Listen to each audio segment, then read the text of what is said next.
like his injury is insane. I don't know what's gonna happen with him. I was talking to somebody at work about this the other day. Like they said that they either need to. There's like 2 different types of surgery they want to do. They want to like snap his hip bone and like readjust the joints to make his knee better. I'm like, yo, you're cooked.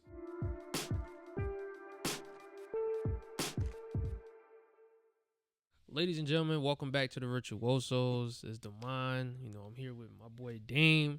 Opening day. You know, opening day for the MLB. Come on, though. You know what I mean? I clearly don't have no knowledge of that, so I'm not gonna sit up here. You know, let's go Mets, man. I'm just gonna get that started before we hop into our real topic. Let's go Mets. I mean, David Ortiz still playing. Let me know. If he not, then he need a big Poppy jersey. You know, so. We are back with another NBA video. It's been a while since we talked about the NBA on here. It's been a long time. I'm gonna be honest. After this video, this is probably our last NBA video of the year. You know, clearly we aren't knowledgeable in the NBA, but y'all might kill us for these. I'm not gonna lie. Like, I'm already reading the comments. I'm already seeing the reactions. Like I might not ever be able to show my face on NBA Twitter again. Like, man, we're cooked. So we are gonna revisit our NBA tier list from the beginning of the season. I think we did it probably like in the preseason. I want to say like we did it like literally probably the week, like the last week before the regular season started. We made this. So that's just a warning. We did this in October, y'all. We didn't know Luka Doncic was on the trade block. It's a lot of things we did and did not know. Luckily, we're starting with the East. Well, I mean, I don't know if I'd say luckily, but I mean, we gonna start off with the Eastern Conference. Dame, if you want to talk about the tiers that we had these teams in, and then I'll bring up the standings, how they are. So when me and Damon had did this back in the end of October, right before the season started, and we separated it into 4 unique categories. We did the Beast of the, since we're doing the Eastern Conference, we did the Beast of the East. That is going to be your top seeds, your teams to beat, stuff like that. After that, we moved into the competitive teams, the teams that are, they're not gonna win a conference or anything like that, but could win their divisions, could make some noise in the playoffs, or your middle seeds. Then we have our play-in teams. Obviously, those are the teams that are fighting at the very bottom of the barrel to get into the playoffs. And then we had our bottom feeders. These are the teams that are playing for draft picks. Yep. These are teams that are playing to rebuild their franchises and so on and so forth. So that's how we separated our teams going into that tier list. So, Damon, I guess if you want to start us off, man. All right, so I'm just going to go with the top 3 seeds of the Eastern Conference right now. The Cleveland Cavaliers with 58 wins, 14 losses. The Boston Celtics, 7-game win streak at the time of this recording, 54-19. And the New York Knicks in the 3rd seed with 45 wins and 27 losses. So that's who I would assume would be the top 3 seeds going into the playoffs. So okay, so going off of that, we actually did do well in the Beast of the East category. Okay. We did both go 2 for 3. All right. We both had the Knicks and the Celtics in the top 3, which I felt like those were kind of shoo-ins anyways. Mm-hmm.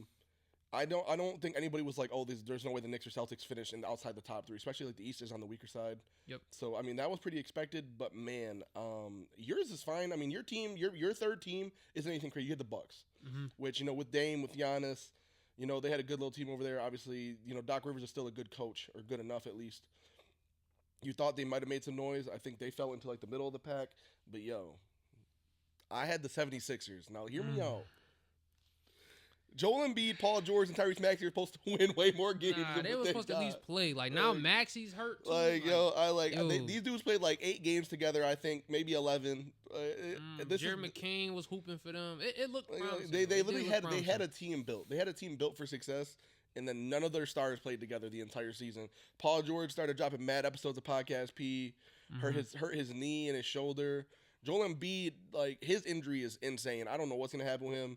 I was talking to somebody at work about this the other day. Like, they said that they either need to, there's like 2 different types of surgery they want to do. They want to like snap his hip bone and like readjust the joints to make his knee better. I'm like, yo, you're cooked. Yeah, I ain't gonna lie. Your knee is cooked. Paul if they got to do all that.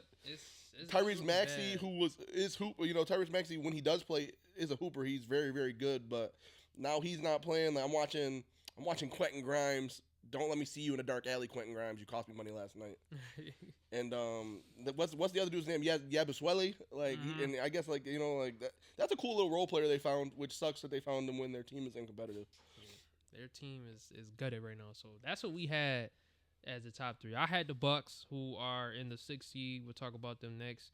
I mean, they're 5 games off. Well, let me not say that because I had the Knicks up there I didn't have the Cavs in the top 3, so we're going off that. neither. They're 18 games off Yeah. where I had them at. So, you know, we'll get into that next. I don't even want to get into where my Cavs are at, man. 4 through 6, the Pacers are the 4th seed right now. They're 42-30. My fault. The Detroit Pistons are the 5th seed. They are 41-32. And the 6th seed is the Milwaukee Bucks, who is 40-32. I think these 3 will stay 4, 5, and 6. Maybe the Pistons move up, but that is the middle kind of teams we had in the Eastern Conference. It was Pistons, Bucks, and who? Is the Pacers 4th seed, Pistons 5th seed, and the Bucks 6th seed. So we were both on the same page with the Pacers. We knew the Pacers were going to be in that middle of the pack. Still a good team, definitely can make some noise, but they probably weren't going to be able to jump up into that top 3 seeding. I had the Bucks in that middle of the pack. So I mean, in your Bucks, obviously you slide down because you had to move the Cavs up, and then so the ones we were off on, I had the Magic in that middle tier pack, which is another team that I picked going into the season healthy, who could not stay healthy. First Paolo goes down, then Franz goes down, then Suggs goes down. Yeah, that's a crazy trio. Like those are your big 3. Once again, those are your 3 guys that are supposed to play together all the time. They played like 90 minutes together the entire season before Suggs went down. I think Suggs went down with an ACL injury at that, so his was like a season-ending injury. So yeah, he's out for the season. And then you had the Sixers and the Heat in your middle of the pack. So obviously, like I said, we know the Sixers have been a pretty big letdown as far as most NBA fans are concerned. With all the moves they made, Nick Nurse being their coach, this and that we expected them to make some noise, and they slide down even further than the middle of the pack. These guys aren't even in the competitive teams. And then the Heat, which, you know, like, I don't think anybody expected going into the season that the Heat and Jimmy Butler were going to hate each other. Yeah. I mean, I don't know the Heat like that. Crazy. Yeah, you know like, what I mean? I don't know the Heat like that, but I don't think anybody expected the Jimmy Butler drama and him and Pat Riley beefing midseason, him sitting out games, getting suspended. You know, Heroes took that step. I think they took a little bit too long to play 𝗘𝗚𝗚. Yep. Because he is amazing when he's on the floor. They just waited way too long trying to put him next to Bam. Bam has taken that step, which I think everybody was kind of waiting for him, not offensively at least. And now he's a pretty consistent scorer. I don't want to say it's too late. The problem is that it's too late, but it's like you wanted to see this in the playoff runs, taking that step. You know, Jimmy Butler had these amazing ass playoff runs, and we don't remember the help he had. Yeah, you know, like Tyler Hero was out for a playoff run, and he really didn't have help much. I mean, we had fucking Caleb Martin out there. Yeah, like you wanted to see them all put it together instead of it being like now that they lost Jimmy, that they're really putting it together. You know what I'm saying? But at the same time, I mean, we've seen this before where Jimmy Butler. It's not the first time that teammates have complained about Jimmy Butler, that teams have complained about Jimmy Butler. Yep. You know, maybe him leaving kind of opened it up for these guys to really be able to compete or, you know, at least get better. So that's an interesting one. So now we move into the play-in teams. Now this is where it gets a little interesting. Because, wow, we are some shit. You ain't got to bring up mine. I'm going to read off the real play-in teams. You don't got to bring up mine. All right, so the Hawks, 7th seed, 35-37. The Magic, 8th seed, they are 35-38. The Chicago Bulls, 32-40 at 9th seed, and the 10th seed is the Miami Heat with 31 wins and 41 losses. Okay, so I'll start off with yours. The Heat slide down, so you did hit for 2. You hit for 2. You had the Hawks and the Magic in the play-in. You had them in that seeding range where they would be able to make it, which is pretty good. It's the other 2 teams and we both share one of the teams. So you had the Hornets in the play-in, which that's another pretty confusing one. I mean, like LaMelo, especially the way the year started, LaMelo looked like he was going to be an all-star, like he might have been an all-NBA level player. Yep. Obviously, you know, things in Charlotte are always a little more confusing. Brandon Miller gets hurt. You know, I mean, Bridges is kind of pretty inconsistent. They didn't have Mark Williams for most of the season because he's always hurt. And then, man, I don't want to have to say it. Cleveland Cavaliers in the play-in. I had the Cleveland Cavaliers in the play-in, y'all. Y'all gotta hear us out, though. I gotta explain it, bro. I gotta stand on it, you know. In my defense, right? Mitchell got paid. I did not think Mitchell and Garland would last this season together, right? Evan Mobley took a jump. Jared Allen's playing good. You know, they had a new coach. I did not expect them to be 58 win good. Now, they haven't been playing good ball recently. I think they're like 2-6 or 2-5, 2-4 in their last 6 games, whatever the case may be. But they haven't been playing good as of lately. I'm gonna take that as an L, bro. I'm gonna take it as an L. You know, and I got no choice. I didn't think they was gonna be first seed good. Yeah. You know, so I apologize for that, Cleveland Cavaliers fans. You know, I had y'all in the play-in, and y'all are now about to win 60 games. So I gotta take that one, bro. I apologize. I wasn't familiar with y'all game. You know, so. And I also wasn't familiar with y'all game because if we want to switch over to my tier list, I also had the Cleveland Cavaliers in the play-in. You know what I mean? For very similar reasons. I mean, I didn't think that Garland looked amazing before Mitchell got there, and then last year they looked horrible together. Garland is a very ball-dominant point guard. He needs to have the ball in his hands, and it didn't look like that was going to happen because Mitchell is an on-ball player. Yep. You add that with the fact that I didn't think that Mobley and Allen could play together. I thought having two bigs like that, you wanted Mobley, obviously, to continue to develop. But now Mobley could low-key shoot from the outside. He could spread the floor a lot better than he had been in the last couple of years. So now all of a sudden it's like it gives Allen free reign in the paint. Where him and Mobley aren't both down there. And then like the fact that they also just continued to get depth. I mean, like they got shooters on the shoes has been a better shooter. Ty Jerome has been very underrated for them. They traded for DeAndre Hunter. Yeah. They made the right moves, and they're clearly very well coached. I didn't know who their coach was. I still don't know off the top of my head who their coach is. Kenny Atkinson. Okay, Kenny Atkinson.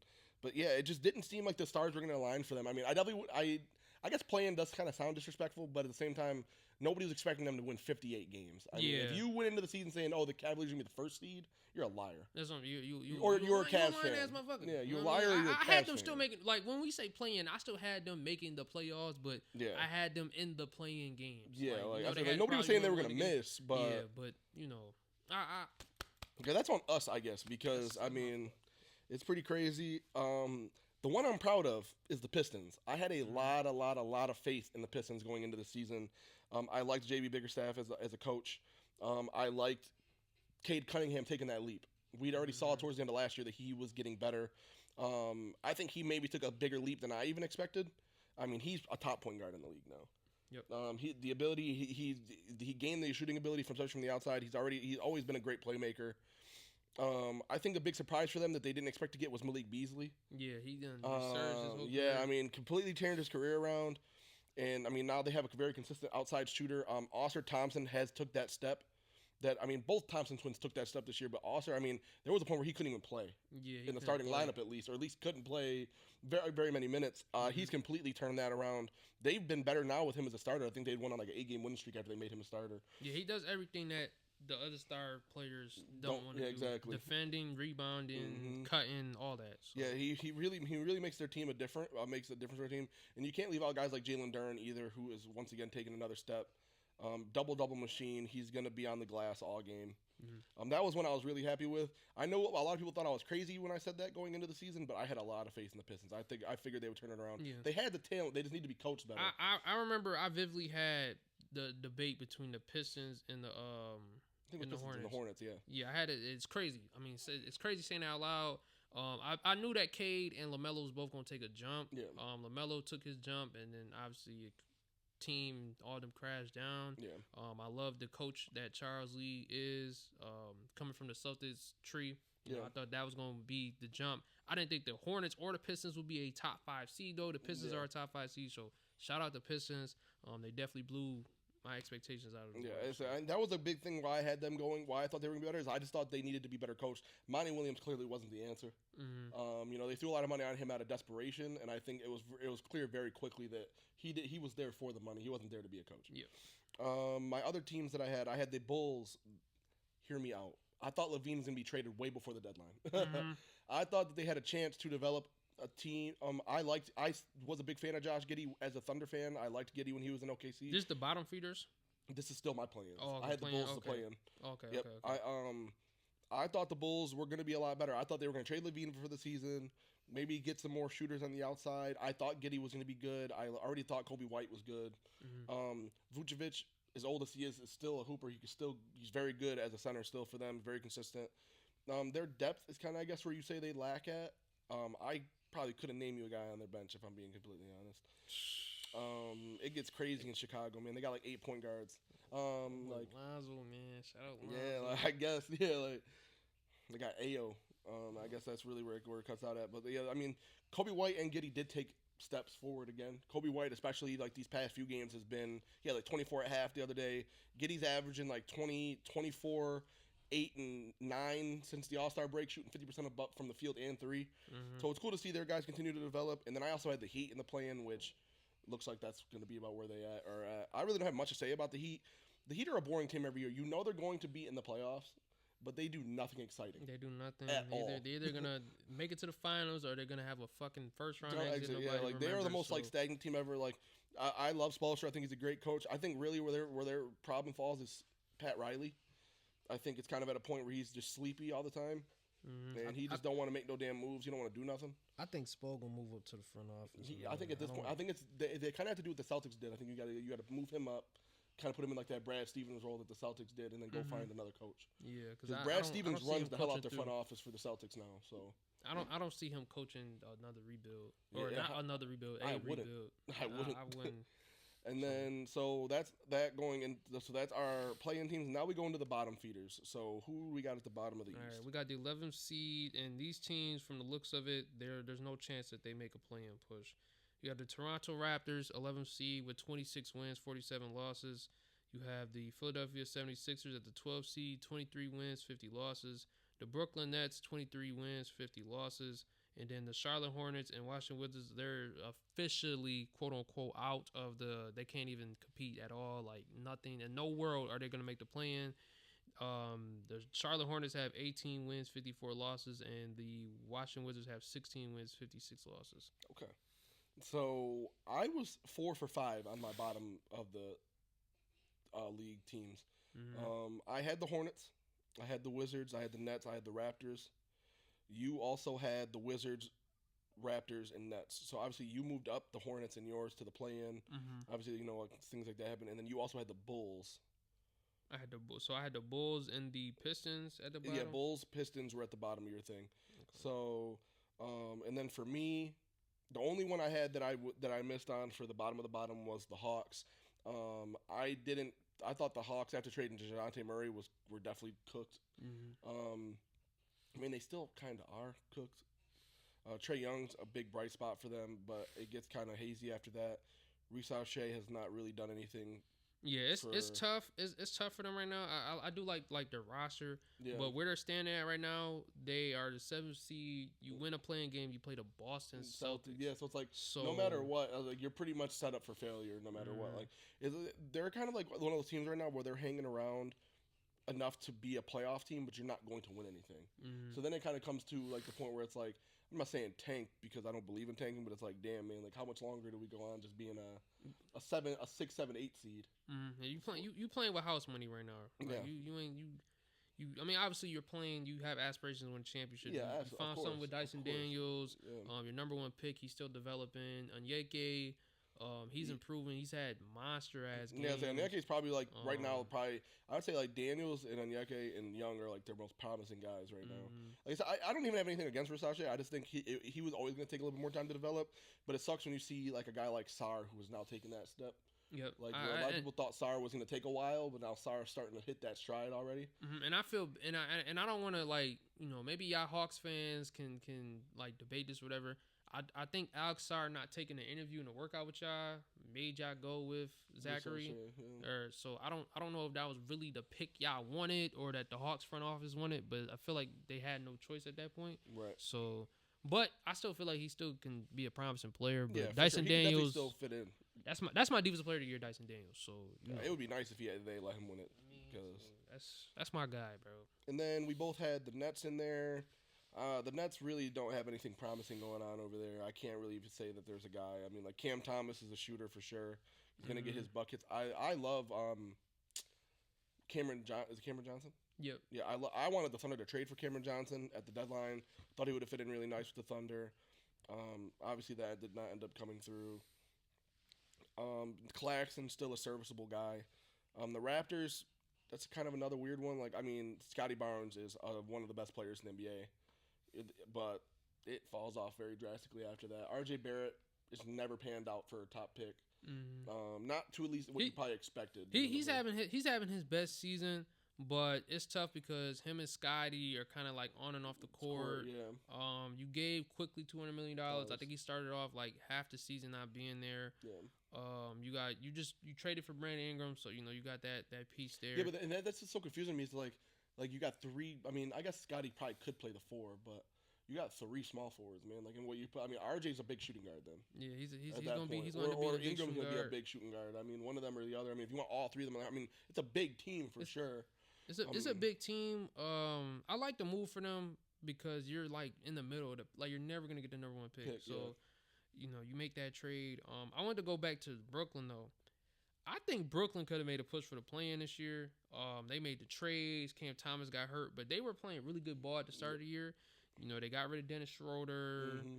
They got rid of right Cam Thomas ended up getting hurt. I think Cam Johnson ended up getting hurt as well. Deron Sharp was playing good for them. I think he also got hurt. So they had some promising like runs. To you where could tell like, you could tell they're better coached than what they let on. Yep. I just don't think they have the talent. Yeah, I think they their didn't have the roster top isn't end. there. Yeah, you know? they didn't have. They have no top end talent. talent. Like those guys that we're naming, like are great fill-in guys. You know what I'm saying? Like, but they're Mhm. never going to lead a team to a bunch of wins or even to like a play-in. You know what I'm saying? Like, Yeah. I mean, like it's cool to see guys like Cam Johnson, like especially like when he was in Phoenix and he was kind of overshadowed by everybody. You know, like seeing him go to a team like the Nets where he can be the top guy and he could still develop. He's still young, you know. And then outside of that, then we both had the Wizards. Yeah, we know the Wizards. I don't know what else to say. I don't know what to say about the Wizards. Sarr is developing really well. He's been on a tear the last couple weeks. Jordan Poole's cool. I mean, like he's good to get a bucket every now and then. I really like the Carrington, the rookie. But yeah, I think they traded for him on draft day too. I really like Carrington. I would like to see him be able to shoot it a little bit better from beyond the arc. He's insane at the mid range. He gets inside the arc. He's very, very skilled, but his shooting kind of lacks from beyond there. I'd probably say like that. Him and Sarr are really good building blocks for the future. I don't know what they want to do with Poole down the line. I don't think that he's like a part of their future plans too heavily because I think he has 2 years left after this. Yeah, I think his contract is what's kind of holding teams back from trading for him. Well, they did pay him like over $100 million. Yeah, so. Yeah, I mean that's it. I mean, like I said, obviously some pretty bad misses. Like the Cavaliers, honestly, we didn't miss on anything too crazy. Yeah, the Cavaliers one's the one where you could. I went into this thinking it was gonna be a lot worse because I didn't look at the standings. I kind of wanted to go blind into the standings to see how we did. But honestly, the fact that the Cavs were our only big miss, I'm kind of I'm cool with. I'm cool with. It's not we said the Boston Celtics was gonna be bottom feeders and shit like that. You know what I mean? So I mean, honestly, like pretty good for us. We only missed like 1 or 2 in each tier. I'll take that for a week going into the season. Obviously, you can't predict injuries. You can't predict trades. Nobody thought Luka Doncic was gonna be a Laker. We'll talk about that when we get to the West. So I mean, I'm pretty cool. I'm pretty happy with that. Like I said, I guess shout out to the Cavs. If you're a Cavs fan watching this, don't hate us too badly. Don't be a Nuggets fan. Don't do that. Yeah. Come on now. But anything else, Damon? I mean, we're a week out from the season. I don't see too much of this changing. We're just under 10 games left in the entire NBA season now, which is pretty crazy to say it's happened that fast. Yeah, that's why I mentioned beforehand. Like I think these playing teams stay. I think the Bucks are safe at 6 seed despite Dame being out indefinitely. Maybe the Pistons and Bucks, I mean, they're a game apart. And the Pacers, they're like a 1-2 game apart. Yeah, so maybe like stuff like that can change up a little bit. But so the teams themselves, though, that top 6 is safe, and I think the 7 through 10 is safe. So okay. Yeah, I really got nothing else to say. I apologize, Cavs fans. Say shout out to the Cavs fans. I mean, be happy with that first seed. I don't know if it's gonna mean too much once the playoffs start, but y'all gonna make some noise. You'll lose to the Thunder if you make the finals. Y'all might get a grimy ass first round matchup again with the Magic. Y'all gonna hate that. Game. Y'all gonna have to grind that out. Them motherfuckers was playing at noon in the playoffs. Like, get that shit up out the way. They're like, we don't care about this series. But they about to make that shit a 3-game series. 85-79 final scores, man. Get ready for that again. All right, shout out to you guys, man. Thank you guys for tuning in to this NBA episode with us. Like I said, we just wanted to kind of check in and come back on stuff like this. We don't want to leave things hanging. And it was kind of funny to see how the East turned out. Like I said, some pretty big, Cavs jumping up. Sixers fell down to the bottom of the earth. But we're going to move on to the West next. And we'll see you guys in the next video. Thanks for tuning in.